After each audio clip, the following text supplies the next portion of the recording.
Hello, my dear students.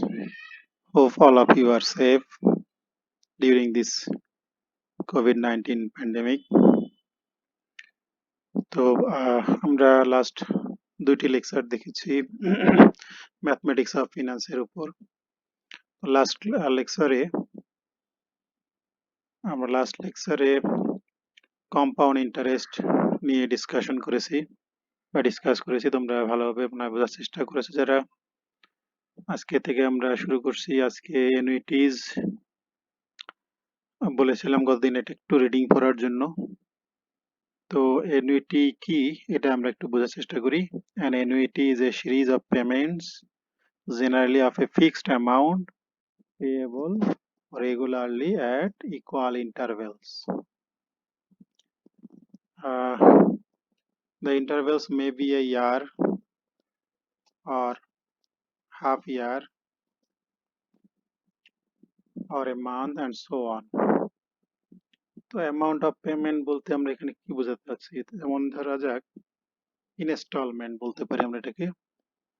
Instalment বলতে সুবিধা হয় বা বুঝতে সুবিধা হয়। সবাই ইনস্টলমেন্ট সম্বন্ধে একটু হলে আমরা ধারণা জানি, একটু ধারণা রাখি। যেমন কেউ যদি ডিপোজিট করতে চায়, মান্থলি ডিপোজিট, অর্থাৎ তাহলে মাসে মাসে তাই কি করতে হবে, পার মান্থে ফিক্সড কিছু অ্যামাউন্ট থেকে ডিপোজিট করতে হয় ব্যাংকে। সেটা নিয়ে আমাদের এখানে অ্যানুইটির আলোচনা চলবে। তাই বলা হয়েছে annuity is a series of payment. Series মানে কি, পর পর চলবে, ধারাবাহিক পেমেন্ট। ধারাবাহিক কেন বলা হলো, আমরা একটু এক্সাম্পল শুনলাম। যদি আমরা ডিপোজিট করি মান্থলি বেসিসে, তাহলে প্রত্যেক মাসেই আমরা ফিক্সড অ্যামাউন্ট পেমেন্ট হিসেবে ব্যাংকে জমা রাখছি। এটি হচ্ছে আমাদের অ্যানুইটি। তো এই অ্যামাউন্টটা কতদিন পর্যন্ত বা কত বছর, টাইমটা কি, লাস্ট টাইমটা কি, কতদিন আমাদের এই অ্যামাউন্টটা জমা রাখতে হবে, অ্যানুইটিটা দিতে হবে, অ্যানুইটি, তার উপর ডিপেন্ড করে অ্যানুইটি টাইপ আমরা দেখতে পাচ্ছি দুইটা type. Types of annuity. Annuities may be divided into two classes, such as first one annuity certain and second one annuity contingent. তো annuity certain কি, certain মানে নির্দিষ্ট, অর্থাৎ আমরা এখানে যদি এমন করি যে ডিপোজিটটা 5 ইয়ার্স এর জন্য, অর্থাৎ 5 বছরের জন্য আমরা ডিপোজিট করছি মান্থলি স্কিমে, তাহলে টাইমটা ফিক্সড হয়ে গেল। এটি হচ্ছে annuity certain। কি লেখা আছে, in annuity certain payments are to be made unconditionally for a certain or fixed number of years। বললাম 5 ইয়ার্স এর জন্য রাখলাম, সো এটি হচ্ছে annuity certain। annuity certain টা আবার দুইটি টাইপ দেখা যাচ্ছে, একটা হলো annuity due and second one annuity immediate or ordinary annuity। তো annuity due টা কি, annuity due টা এরকম, pay first service last। So annuity due is one where the first payment falls due to the beginning of the first interval। অর্থাৎ আমরা যদি monthly স্কিমে, আমি একটু এক্সাম্পল বললাম, ডিপোজিট করি, সেই ডিপোজিটটা যদি হয় মাসের শুরুতে যদি আমরা দিয়ে দিই পেমেন্ট গুলো, প্রত্যেক মাসের শুরুতে যদি আমরা ডিপোজিট করি, তাহলে সেটা হচ্ছে অ্যানুইটি ডিউ। তো এভাবেই লাস্ট 5 ইয়ার্স পর্যন্ত আমাদের অ্যানুইটি চালাতে হবে, অর্থাৎ ইনস্টলমেন্ট দিতে হবে। এবার সেই ইমিডিয়েট অ্যানুইটি আর অর্ডিনারি অ্যানুইটি, এটা কি, এটা হচ্ছে কি, যেখানে আমরা পেমেন্টটা দিব এট the end of first interval. অর্থাৎ আমি একটু যে এক্সাম্পল কথা বলছিলাম সেটা আবার বলছি, যে মান্থলি হিসাবে আমি ডিপোজিট করছি 5 ইয়ার্স এর জন্য, কিন্তু এই মান্থলি পেমেন্টটা আমি দিচ্ছি কি প্রত্যেক মাসের এন্ডে, মান্থ এন্ডে গিয়ে দিচ্ছি, অর্থাৎ মাসের শেষের দিকে। এভাবেই যদি শেষ পর্যন্ত 5 ইয়ার্স যদি আমরা পেমেন্ট দিতে থাকি, অর্থাৎ অ্যানুইটি, তখন তাকে বলা হবে ইমিডিয়েট অ্যানুইটি আর অর্ডিনারি অ্যানুইটি। তো আমাদের এরপরের টপিক ছিল আমাদের অ্যানুইটি সার্টেন এর পরে annuity contingent. Annuity contingent are certain এর মধ্যে কি ডিফারেন্স, সার্টেনটা নির্দিষ্ট সময় পর্যন্ত দিতে হবে, অর্থাৎ নাম্বার অফ ইয়ার্স ফিক্সড হতে হবে। আর অ্যানুইটি কন্টিনজেন্ট, এটা নাম্বার অফ ইয়ার্স, অর্থাৎ ফিক্সড কোনো টাইম এখানে আমরা ধরতে পারছি না। এক্ষেত্রে কিরকম হতে পারে, একটা এক্সাম্পল দিয়ে বলছি, ইন্স্যুরেন্স, লাইফ ইন্স্যুরেন্স। কেউ অথবা মাসে মাসে 500 টাকার একটা লাইফ ইন্স্যুরেন্স করলো, প্রত্যেক মাসে 500 করে দিচ্ছে। তো এমন হতে পারে সে 2টি বা 3টি ইনস্টলমেন্ট দিয়েই মারা যেতে পারে, তাহলে কি হবে, সে সম্পূর্ণ প্রিমিয়ামটাই পেয়ে যাবে। অর্থাৎ লাইফ ইন্স্যুরেন্সের লাইফের কোনো গ্যারান্টি নাই, সময় নির্দিষ্ট নয়, যার কারণে এক্ষেত্রে ইনস্টলমেন্টটা কতদিন পর্যন্ত দিতে হবে এটা ফিক্সড নয়। তো যার কারণে এই এনুইটির নাম হচ্ছে এনুইটি কন্টিনজেন্ট। সেটা 10 ইয়ার্স এ হতে পারে, আবার 20 ইয়ার্স হতে পারে। সো সো এটা ফিক্সড কোনো এখানে টাইম থাকবে না। এখন একটু এক্সাম্পল দেখি। ইন annuity, বা আমরা ডেফিনেশনটা একটু বুঝে নিই।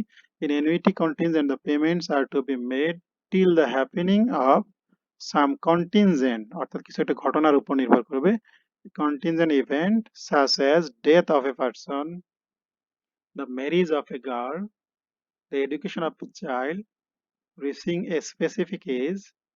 Life insurance is an example of annuity contingent. একটু আগে যেটা বলেছিলাম, ম্যারেজ অফ এ গার্ল কেন বলা হলো, অনেক সময় দেখা যায় গেল যে এইভাবে উইল করা হয়েছে যে মেয়েটির যখন বিয়ে হয়ে যাবে সে এই সম্পদের মালিক হবে। তো বিয়ে হওয়াটার কোনো ফিক্সড কোনো ডেট নেই, যার কারণে বলা হলো যে ফিক্সড যেহেতু ডেট নেই, ফিক্সড টাইম নেই, অর্থাৎ উপযুক্ত হওয়ার পরে কখন এক্স্যাক্টলি তার ম্যারেজ হবে বা তার এই বিয়ের শাদী অনুষ্ঠানটা হবে সেটা কেউই বলতে পারে না। এর কারণে এই এনইউটিটার নাম হলো এনইউটি কন্টিনজেন্ট। তো এই এনইউটি সার্টেন, এটার যে আমরা দুইটা পার্ট দেখেছিলাম, এনইউটি ডিউ আর ইমিডিয়েট এনইউটি, যে দুইটা ফিক্সড টাইম পর্যন্ত আমাদের ইনস্টলমেন্ট দিতে হয়, এর উপর ডিপেন্ড করেই আমরা আমাদের সামনে দুইটি টপিক নিয়ে আলোচনা করব। একটা হলো প্রেজেন্ট ভ্যালু, একটা হচ্ছে ফিউচার ভ্যালু। তো present value of an annuity is the sum of the present value of its installment, অর্থাৎ ইনস্টলমেন্ট দিয়ে যাচ্ছে। ফার্স্ট ইনস্টলমেন্ট আমার প্রেজেন্ট ভ্যালুটা কত, সেকেন্ড ইনস্টলমেন্ট দেওয়ার পরে আমার প্রেজেন্ট ভ্যালুটা কত দাঁড়াচ্ছে, থার্ড, ফোর্থ, এভাবে করে ফাইনালি যদি আমার 60 ইনস্টলমেন্ট দিতে হয় 5 বছরে, মাসে মাসে দিয়ে 5 12 60 60 ইনস্টলমেন্ট, টোটাল 60 ইনস্টলমেন্টে আমার প্রেজেন্ট ভ্যালুটা কত, অর্থাৎ আমি কত ডিপোজিট করেছি সেটা ক্যালকুলেশন করে বের করাটাই হচ্ছে আমাদের এখানে প্রেজেন্ট ভ্যালু। তবে আরো সহজভাবে বলতে, প্রেজেন্ট ভ্যালুর ম্যাথ চেনার উপায় কি? প্রেজেন্ট ভ্যালুর ম্যাথ চেনার উপায় হচ্ছে যে লোন নিয়েছি অথবা লোন দিয়েছি, সেটাই হচ্ছে আমার প্রেজেন্ট ভ্যালু। এটা আগেও আলোচনা হয়েছে। আর after fixed period of time আমরা যে ভ্যালুটা পাই হাতে অ্যামাউন্ট হিসাবে, সেটা হলো কি ফিউচার ভ্যালু। এটা আমরা আগে আলোচনা করেছি। তো এবার আমরা সেই এনুইটি ডিউ আর ইমিডিয়েট এনুইটি, এই দুইটি প্রেজেন্ট ভ্যালু এবং ফিউচার ভ্যালু নিয়ে আলোচনা করব। Present value of an immediate annuity, let A be the annuity, PV present value, I the rate of interest per unit per year, and n the number of years to continue, কত বছর ধরে, অর্থাৎ আমাদের অ্যানুইটিটা কত বছর ধরে চলবে সেটা আমরা এখানে লিখছি n। Then the present value of A due in first year is equal to A by 1 plus I। এখন প্রশ্ন হতে পারে A by 1 plus I কেন? কারণ আমরা জানি formula A equal to P into 1 plus I, 1 plus I first ইয়ারের জন্য। যদি ফার্স্ট ইয়ার নয় সেকেন্ড ইয়ার হতো তাহলে আমরা জানতাম A equal to কি P into 1 plus I whole to the power 2 অথবা হোল স্কয়ার। আমি একটু দেখে নিচ্ছি কম্পাউন্ড ইন্টারেস্টের ফর্মুলায়।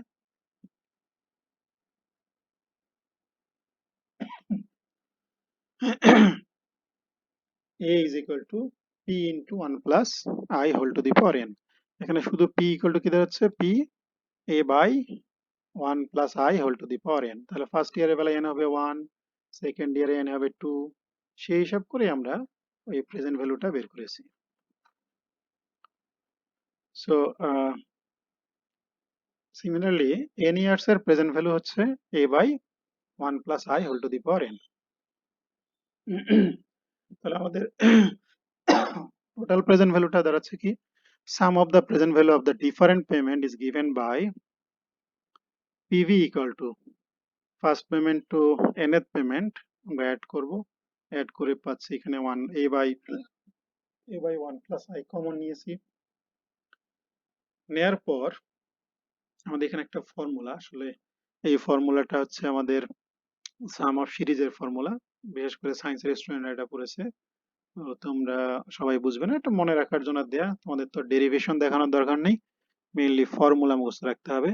সো আমাদের আসলে মুখস্থ রাখতে হবে এটা, প্রেজেন্ট ভ্যালুর formula PV equal to A by I 1 minus 1 by 1 plus I whole to the power n, যেখানে ইন্টারেস্টটা কম্পাউন্ডেড হবে ইয়ারলি। এখন এই ইন্টারেস্টটা কম্পাউন্ডেড যদি ইয়ারলি না হয়ে, আমি আবারও বলছি আমাদের মনে রাখতে হবে কিন্তু এই ফর্মুলাটা, যেখানে interest is compounded yearly. If the interest is compounded m times in a year, then PV equal to a by I by m 1 minus 1 by 1 plus I by m whole to the power mn. Compound interest, compound amount বের করার formula নিয়মের মতোই, শুধু i এর জায়গায় i by m, n এর জায়গায় mn। তো আমাদের মেইনলি প্রেজেন্ট ভ্যালু নির্ণয়ের জন্য বা প্রেজেন্ট ভ্যালু ডিটারমাইন করার জন্য আমরা এই ফর্মুলাটাই এখানে জেনারেল ফর্মুলা ধরে নেব। জেনারেল ফর্মুলা হিসেবে পিভি ইকুয়াল টু যে ফর্মুলা দেখতে পাচ্ছি এটাই আমরা নিয়ে নেব। তো সাধারণত তোমরা যারা ফিনান্সে পড়বে, সামনে আবার ফিনান্স কোর্স আসবে, তখন এই চ্যাপ্টার সম্বন্ধে, ম্যাথমেটিক্স অফ ফিনান্সের এইটার সম্বন্ধে আরো ডিটেল জানতে পারবে। আর present value of annuity due, এটা সাধারণত আমি এখানে ইউজ করিনি, যেটা তোমাদের ফিনান্স চ্যাপ্টারে, প্রিন্সিপালস অফ ফিনান্স চ্যাপ্টারে পড়তে পারবে। সো এটা নিয়ে আর আলোচনা করছি না, শুধুমাত্র present value of annuity ordinary নিয়ে আমাদের এখানে ডিসকাশন হবে, এটা নিয়ে আমরা এক্সাম্পলও দেখব। আচ্ছা, তাহলে এখন আসলে future value of immediate annuity. Future value of immediate annuity, এটা নিয়ে এখানেও আমরা তাই একইভাবে প্রত্যেকবারই ফিউচার ভ্যালু প্রেজেন্ট ভ্যালু দুইটি আমি এক্সাম্পল দেব, দুই ক্ষেত্রেই, ইমিডিয়েট অ্যানুইটির ক্ষেত্রে আর অ্যানুইটি ডিউ এর ক্ষেত্রে এখানে আলোচনা করব না, এটা তোমরা পড়বে ফিনান্স, প্রিন্সিপালস অফ ফিনান্স কোর্সে। তো তাহলে আমরা দেখি future value of immediate annuity. Let A be set aside at the end of every year for n years. Then at the end of n years, the first payment will be A into 1 plus I whole to the power n minus 1. Second payment will amount to A into 1 plus I whole to the power n minus 2. So nth payment এখানে দেখতে পাচ্ছি আমরা a into 1 plus I whole to the power n minus n or a.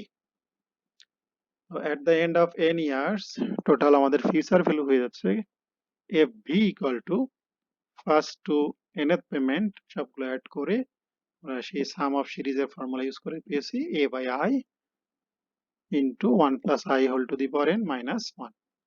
এখানেও একই কথা, যেখানে interest is compounded annually, অর্থাৎ প্রত্যেকবারই বছর শেষে এখানে বা প্রত্যেক বছরে একবার ইন্টারেস্ট পে করবে। If the interest is compounded m times in a year, then future value.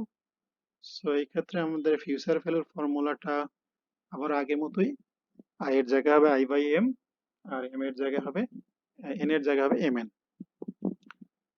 So এখানে আমাদের জেনারেল ফর্মুলা ফিউচার ভ্যালু বের করার জন্য এই ফর্মুলাটাই আমরা মুখস্থ রাখবো। আবার বলছি, ফিউচার প্রেজেন্ট ভ্যালুর জন্য মুখস্থ রাখবো পিভি ইকুয়াল টু এই ফর্মুলা, ভালোভাবে দেখে নাও।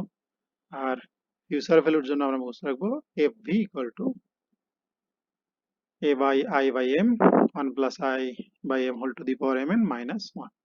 এই দুইটি ফর্মুলাই আমরা এখানে ব্যবহার করব। এখন কোশ্চেন দেখে কিভাবে চিনবো যে কোন ফর্মুলাটা কখন ইউজ করতে হবে, এটাই মেইন সমস্যা তোমাদের। সেটা হলো যখন আমরা দেখব যে লোন রিলেটেড, অর্থাৎ আমরা লোন নিচ্ছি আর ইনস্টলমেন্ট দিয়ে সেটা পরিশোধ করছি, সেটি হচ্ছে প্রেজেন্ট ভ্যালুর ম্যাথ।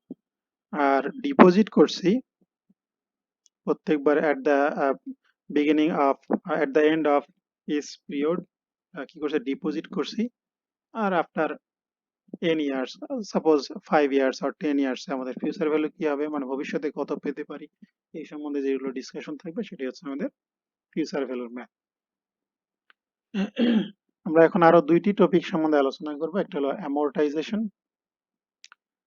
এটা কাজ হলো কি, in many financial transactions a current obligation is discharged by making a series of payments in the future। অর্থাৎ বর্তমানের লোন সেটা কি হবে, কিছু সিরিজ অফ পেমেন্ট দিয়ে কি করতে হবে, ভবিষ্যতে পরিশোধ করতে হবে। এটাই হলো amortization. After the last payment the obligation terminates to exist. অর্থাৎ আর কোনো অব্লিগেশন থাকবে না, কোনো দাবি দেওয়া থাকবে না লাস্ট পেমেন্টে, তেমন সেখানেই শেষ হয়ে যাবে। তো এক্ষেত্রে আমরা যেমন এখানে এক্সাম্পল দেখতে পাচ্ছি কি, amortizations are loan taken to buy a home or a car amortized over a period of 20 to 30 years। অর্থাৎ একটা হোম, একটা বাড়ি কিনলাম বা একটা বাসা কিনলাম, সেটা বা ফ্ল্যাট কিনছি, সেটা কি 20 বা 30 বছরের জন্য সেই কিনে লোন নিয়ে কিনলাম, তারপরে ইনস্টলমেন্ট দিয়ে 20 বছরেই শোধ করে দিলাম, তাহলে সেটাই হলো অ্যামortization। অথবা কার কিনলাম, কার লোন 2, 3, 4 ইয়ার্স এর জন্য ইনস্টলমেন্ট দিয়ে, মান্থলি ইনস্টলমেন্ট দিয়ে 2, 3 বা 4 বছরে এটা কি করে দেওয়া হলো, একবারেই পরিশোধ করে দেওয়া হলো, সেটাই হচ্ছে আমাদের কি অ্যামortization। সেকেন্ড টার্মটা sinking fund. A sinking fund is a fund into which periodic payments are made in order to accumulate a specific amount at some point in the future। তার মানে কি, এখানে আমরা কিছু অ্যামাউন্ট ফিক্সড জমা রাখতে থাকবো। যেমন ইন্স্যুরেন্সের আমরা কি করি, অনেক সময় অ্যাসেট যেহেতু ডেপ্রিসিয়েট করে, অথবা অ্যাসেটকে যদি আমরা ইনক্রিজ করতে চাই, তাহলে একটা ভবিষ্যতের আমার চিন্তা করতে, ফিউচারে চিন্তা করতে হবে যে আমি আমার অ্যাসেটটাকে এই হারে বাড়াতে চাই, তাহলে কি করতে হবে, আমার প্রত্যেক মাসে হোক একটা ফিক্সড পিরিয়ডই কি করতে হবে, কিছু অ্যামাউন্ট আমার জমা রাখতে হবে। ইন্স্যুরেন্স হিসেবে রাখতে পারি, অথবা কোনো ফিক্সড কোনো ডিপোজিটে রাখতে পারি। তো সেটা করলে কি হবে, ধরো আমার 10 বছর 10 বছর পরে আমার এখানে আপনার 10 ইয়ার্স অ্যাসেটটাকে একটু ইনক্রিজ করা দরকার, তাহলে 10 ইয়ার্স এর আমার তো টাকা দরকার, একটা অ্যামাউন্ট দরকার। সেই অ্যামাউন্ট আমি হঠাৎ কোথায় পাবো, তাহলে কি করতে হবে, একটা পিরিয়ড অফ টাইমে আমাদের প্রত্যেকবারই কিছু ইনস্টলমেন্ট দিয়ে আমাদের টাকা জমা রাখতে হবে। যে ফান্ডে টাকাটা জমা রাখবো সেটি হচ্ছে sinking fund. For example, say corporation needs money to expand, so it sell টাকা 10 crore worth a bonds payable in 10 years। 10 কোটি টাকার একটা বন্ড সেল করেছে 10 বছরের জন্য। The firm must pay interest to bondholders while the bonds mature, and at maturity 10 years later must pay টাকা 10 crore to the redeem the bonds। অর্থাৎ বন্ডে total আমাদের কত, 10 কোটি টাকা জমা হয়ে যাবে। আর সেই টাকাটা দিয়ে কি করবো আমরা, ওই 10 কোটি টাকা দিয়েই আমরা কি করবো, 10 বছর পরে আমাদের সেই যে এক্সপান্ড করতে চাওয়া ছিল কর্পোরেশনটা, সেই অ্যাসেটটা কিনতে পারবে। তাহলে যেখানে জমা হচ্ছে সেই ফান্ডটার নামই হলো সিঙ্কিং ফান্ড। তাহলে আমাদের অ্যানুইটি সম্বন্ধে, প্রেজেন্ট ভ্যালু, ফিউচার ভ্যালু, এগুলো নিয়ে যে ম্যাথ, আমরা এখন একটু এক্সাম্পল দেখব। ভালোভাবে কোশ্চেন পড়ে বোঝার চেষ্টা করব সেটা কি প্রেজেন্ট ভ্যালুর ম্যাথ নাকি ফিউচার ভ্যালুর ম্যাথ। এখন এক্সাম্পল দেখি আমাদের, এক্সাম্পল 11, এ ম্যান ব্রোজ টাকা 20,000।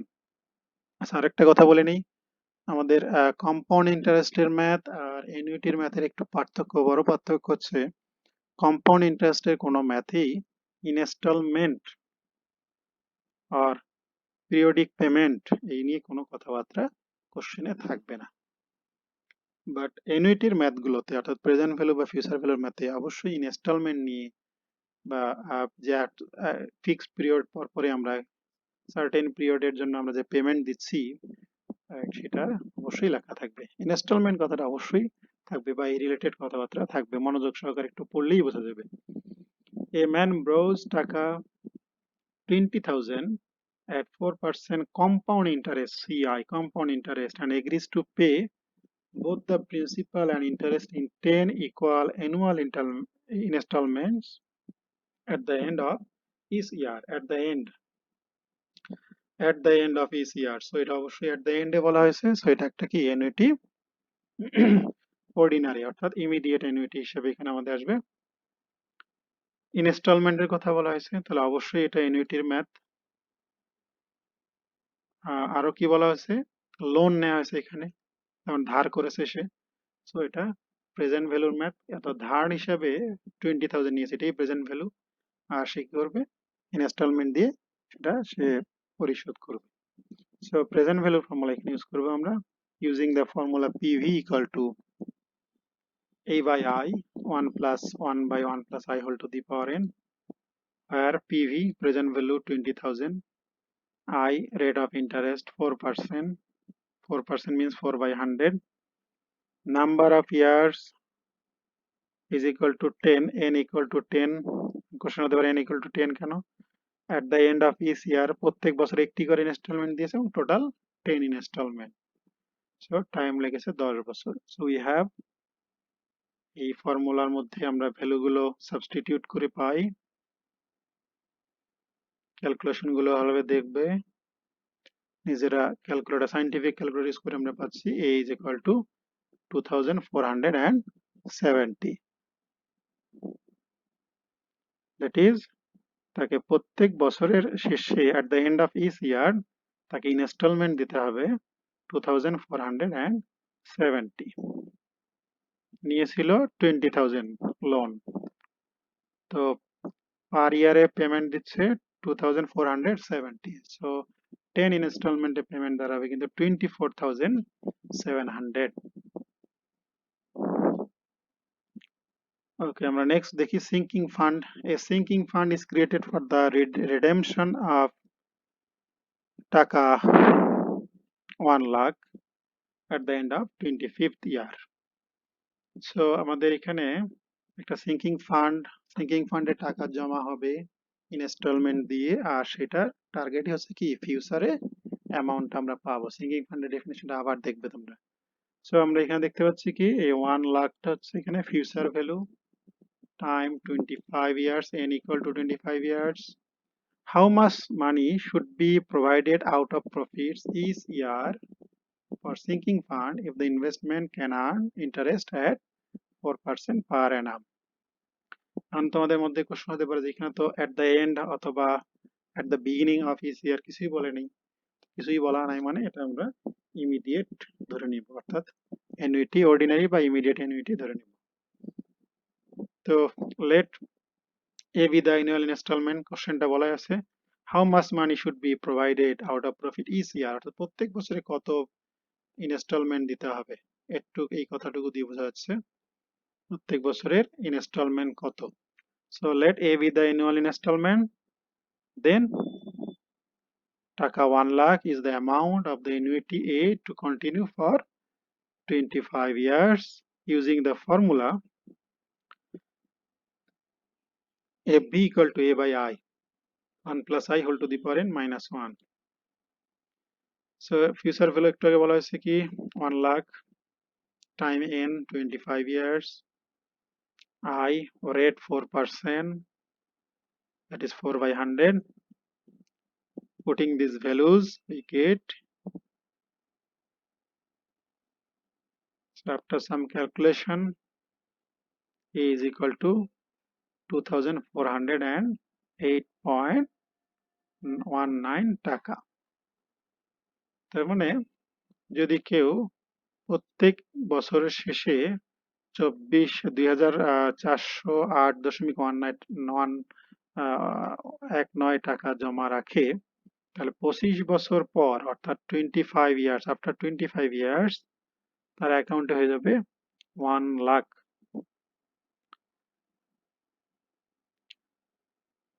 কেউ কেউ হয়তো ভাবতে পারে 25 দিয়ে তো এটাকে মাল্টিপ্লাই করলে 1 লাখ হয় না, তাহলে বাকি টাকা কোথা থেকে আসলো? যদি তোমরা দেখো 25 দিয়ে 2408 কে মাল্টিপ্লাই করি তাহলে কিন্তু 1 লাখ ফিউচার ভ্যালু হিসেবে 1 লাখ আসে না, তাহলে বাকি কম আসবে, অর্থাৎ এটা কিছুটা কম আসবে। তাহলে বাকি পেমেন্টটা সে কোথা থেকে পেল? সেটা হচ্ছে এই টোটাল ইনস্টলমেন্টের উপরে ইন্টারেস্ট পেয়েছে,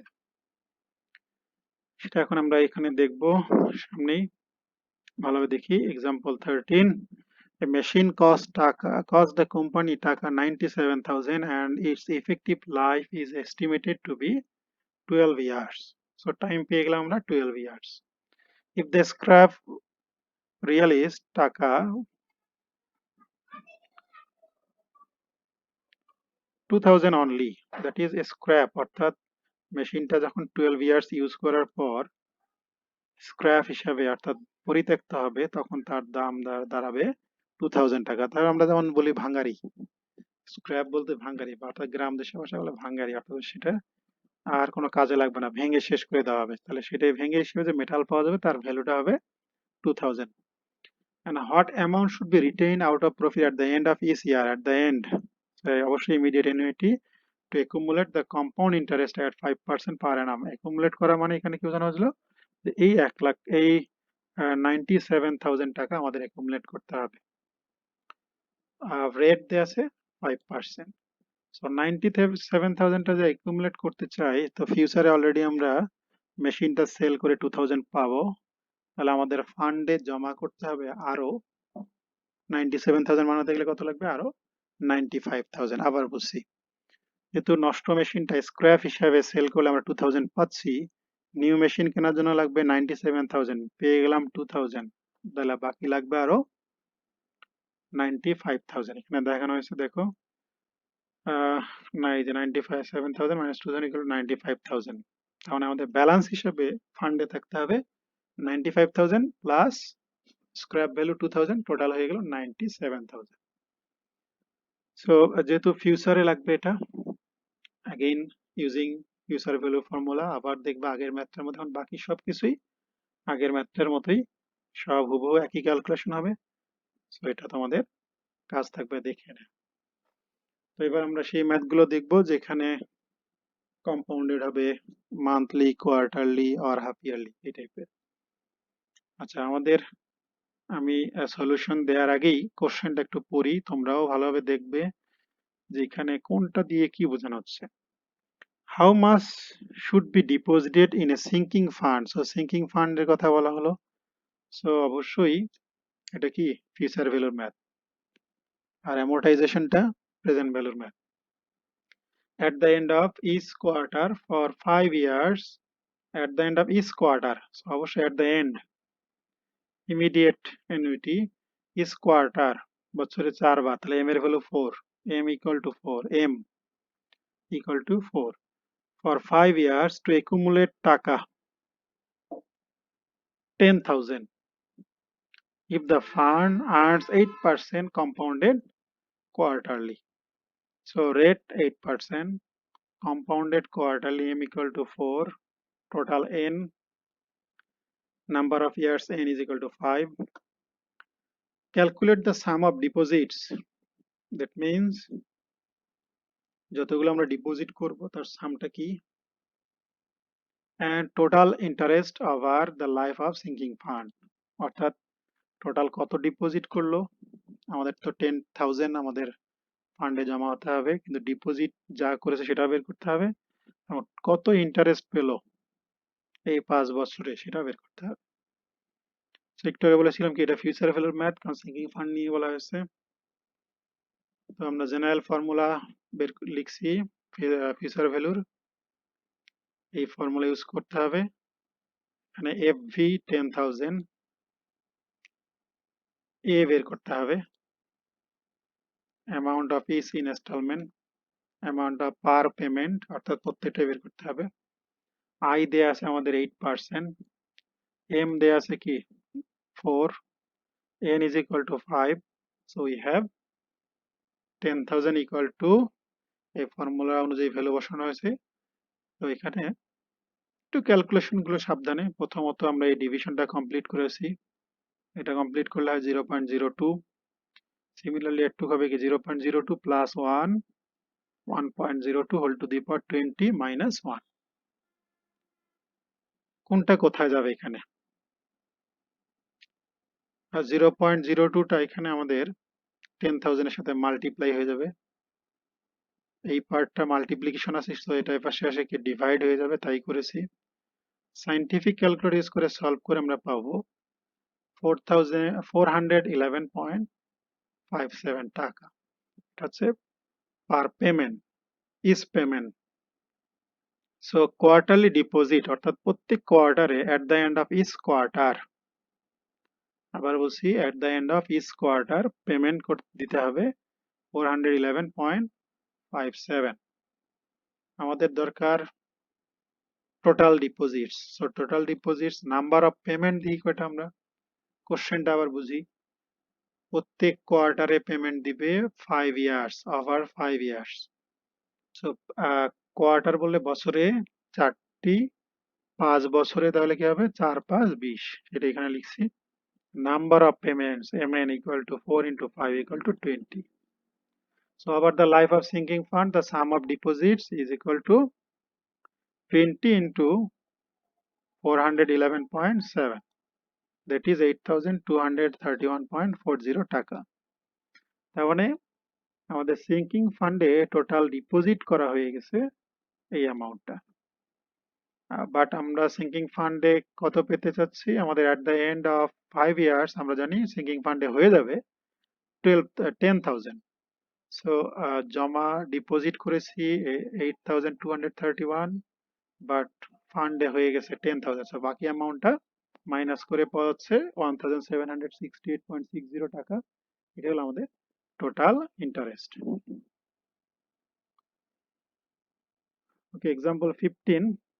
আমি কিছুক্ষণ আগে বলেছিলাম যে অ্যামortization-এর ম্যাথ হলে প্রেজেন্ট ভ্যালু, সিঙ্কিং ফান্ডের ম্যাথ গুলো future value. A man borrowed টাকা 50,000, so এটা present value, and he will amortize the loan by monthly payments. So monthly payments যেহেতু বলা হয়েছে অবশ্যই m equal to 12 of each a of টাকা a, that is প্রত্যেক মান্থে সে a টাকা pay করতেছে, is over a period of 30 years.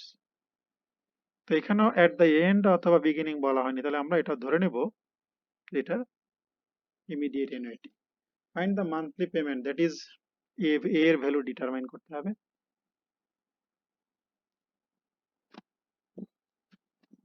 এর ভ্যালুটা ডিটারমাইন করতে হবে over a period of 3 years n is equal to 3, rate দেয়া আছে 12% compounded monthly, so I is equal to 12%, that is 12 by 100 মানে 0.01 0.12. So using present value general formula আমরা কি পাচ্ছি, using the general formula present value we get আগের ম্যাথটার মতো এখানে calculation করতে হবে। আমরা সাবধানে ক্যালকুলেশন করে পাবে ঠিক একই calculation, a is equal to 1660.72। এটা হচ্ছে কি মান্থলি পেমেন্ট। আমাদের ফার্স্ট কোশ্চেনটা ছিল find the monthly payment. So monthly payment তার মানে কি প্রত্যেক মাসে পেমেন্ট দিতে হবে 1660.72 টাকা। এবার আসি সেকেন্ড কোশ্চেনটা হলো find the total amount that the man will pay. Total কত পে করলো। সো টোটাল পে করতে হলে আমাদের টোটাল ইনস্টলমেন্ট লাগবে কয়টা সেটা বের করতে হবে। তাহলে আমরা একটু দেখে নেই, প্রত্যেক মান্থে ইনস্টলমেন্ট দিচ্ছে মানে কি বছরে 12টা over the period of 3 years, তাহলে 3 3 12 36। সো আমাদের number of payments mn is equal to 12 into 3 is equal to 36. So total number of total amount that the man will pay is equal to 36 into monthly payment অর্থাৎ 1660, total payment 36, total number of payments 36, একে আমরা monthly payment দিয়ে multiply করে পাচ্ছি 59,785.92 টাকা। এই অ্যামাউন্টই হচ্ছে total আমাদের পেমেন্ট, ওই লোকটার টোটাল পেমেন্ট। বাট সেই ম্যান কত লোন নিয়েছিল 50,000, পেমেন্ট দিল 59,785.92 টাকা। এখন যদি কোশ্চেন থাকতো দেখেন তাই কত ইন্টারেস্ট পে করতে হচ্ছে, তোমরা সহজে বুঝতে পারতেছো কত ইন্টারেস্ট। এই অ্যামাউন্ট থেকে প্রেজেন্ট ভ্যালুটা মাইনাস করলেই পেয়ে যাবে। তো যাক, এটাই হচ্ছে আমাদের এই চ্যাপ্টারের লাস্ট এক্সাম্পল। তো হোম টাস্ক তো আগে যেমনি ছিল সেগুলো ট্রাই করবে, আজকের গুলো ভালোভাবে দেখবে, কিভাবে হলো মনোযোগ সহকারে দেখলেই বুঝবা, সহজ ম্যাথ। মেইনলি কোশ্চেনের বাংলা মিনিং করতে পারলেই, মিনিং বুঝলেই তোমরা ম্যাথ গুলো পারবে। আগে প্রথম কাজই হবে তোমাদের ম্যাথ সলভ করার জন্য মিনিং ক্লিয়ারলি বোঝা, রুল গুলো ভালোভাবে বোঝার চেষ্টা করা, তারপর সেটা অ্যাপ্লাই করা, দেখবে তোমরা নিজেরাও সলভ করতে পারবে। তো এই হোম টাস্ক দেওয়া হয়েছে, এগুলো ভালোভাবে সলভ করবে। আর তোমাদের ফিডব্যাক হিসেবে তোমাদের যা যা প্রবলেম, তোমাদের যেগুলো কোয়েরি থাকবে, সেই কোয়েরি গুলো তোমরা আমাকে মেসেঞ্জারে জানাবে। মেসেঞ্জারে তোমরা যে কোনো সময় জানাতে পারো, মেসেঞ্জারে কোশ্চেন দিয়ে রাখতে পারো, কিন্তু আমি অ্যান্সার দিব তোমাদের আগামীকাল সন্ধ্যার পর, অর্থাৎ মেবি 7:30 থেকে, আগামীকাল 7:30 থেকে 8:30, এবং স্যাটারডে। তাহলে আমি আবার বলছি, তোমরা যে কোনো সময় কোশ্চেন আমার মেসেঞ্জারে সেন্ড করে রাখতে পারবে যদি বুঝতে অসুবিধা হয়। আর অ্যান্সার গুলো আমি দিব ফ্রাইডে 7:30 থেকে 8:30, রাত 7:30 থেকে 8:30, এবং স্যাটারডে রাত 7:30 থেকে 8:30। কোশ্চেন সেন্ড করার ডেডলাইন বা ডেডলাইনটা দেওয়া হচ্ছে কি স্যাটারডে 5 PM, বিকাল 5টার মধ্যে তোমরা কোশ্চেন যা যা আছে শনিবার বিকাল 5টার মধ্যে সকল কোশ্চেন সেন্ড করবা। ওকে, সবাই ভালো থাকবে। Thank you.